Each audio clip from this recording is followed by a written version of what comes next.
I do want to throw one more thing in there, and that sometimes, like with the certifications, it becomes so convoluted where it's like, this is risk management over here, and I'll think about it when I have to think about it. But it really needs to be something that you think about on a day-to-day basis. How are you going to make your business sustainable in the future? That's really what risk management is. How do we make it sustainable 20 years from now? What about 50 years from now? Because we got employees, we have 0% turnover. So the employees that we have 30 years from now, what's the company going to look like then, right? They have a stake in this.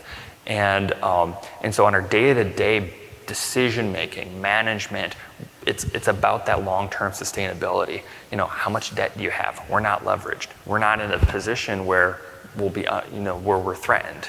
So when you're buying tooling, what's the risk of this vendor versus this Chinese vendor versus this reputable one versus one that you have no clue about, right? You're always making that decision making of how is this going to impact my business today, and what's that going to do for my sustainability? And it's not this convoluted, I need to go do risk management and this, the corporate execs go do that. It needs to be permeated throughout the whole business, where even the machinist thinks about the sustainability of their machine, of their work cell area.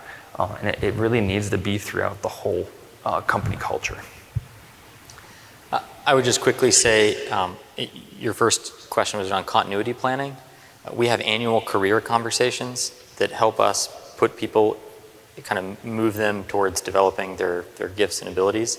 That really has fueled our continuity and succession planning program. On risk management, the tool that we use is called QuickBase. It's not specific to risk, but it allows you to build databases on the fly. We have a living document that not only helps with our ISO certification, but anybody can add a risk. Our leadership team then reviews that. This year, we picked several what we call single points of failure in our production process.